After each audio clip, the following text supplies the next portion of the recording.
আমাদের গাইবান্ধা জেলাতে টোটাল কেন্দ্র ছিল 43টা, তার মধ্যে সদরও ছিল 37টি, ফুলছড়িতে 2টি এবং পলাশবাড়িতে 4টি।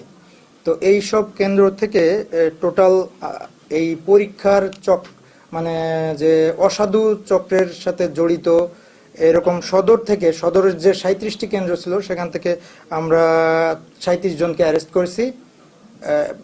করা হয়েছে। পলাশবাড়ি যেটা আছে, পলাশবাড়ির 4টা কেন্দ্র থেকে 12 জনকে, ফুলছড়ির 2টা কেন্দ্র থেকে ফুলছড়ি থেকে 2 জনকে অ্যারেস্ট করা হয়েছে। এই সংখ্যা এর মধ্যে তাহলে আপনার 14 আর 37 কত 51 হয়, 51 জন টোটাল পাওয়া গেল। এর মধ্যে দেখা গেল যে আমাদের সদরে 11 জন নারী ছিল, পলাশবাড়িতে 4 জন নারী, আর ফুলছড়ি 2 জন যে অ্যারেস্ট হয়েছে 2 জনই নারী। তাহলে 11 আর 6 17 জন নারী এর মধ্যে আছে, বাকি সব পুরুষ সদস্য।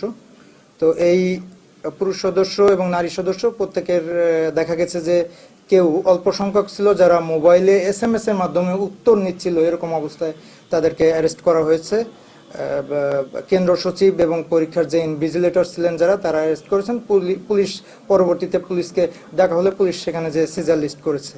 আর কিছু ক্যান্ডিডেটকে দেখা গেছে তারা কানে ডিভাইস নিয়ে এবং তাদের হাতে একটা ব্যাটারি জাতীয় অন্য আরেকটা ডিভাইস ছিল শরীরের মধ্যে, এরকম 2টা ডিভাইস নিয়ে তারা উত্তর কোনো জায়গা থেকে হয়তো কানেক্টেড ছিল, সেখান থেকে উত্তর আসতেছিল। এই অবস্থায় এরকম ডিভাইসের তাদের ফাংশন, সেভাবে তাদেরকে অ্যারেস্ট করা হয়েছে।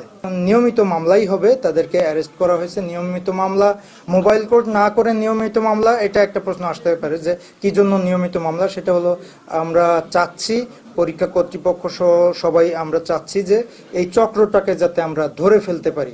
চক্রের নিশ্চয়ই পেছনে কেউ আছে, একটা বড় ধরনের চক্র কাজ করছে বলে আমরা সন্দেহ করছি। তো চক্রকে ধরার জন্যই আমরা নিয়মিত মামলা নিব তাদের বিরুদ্ধে।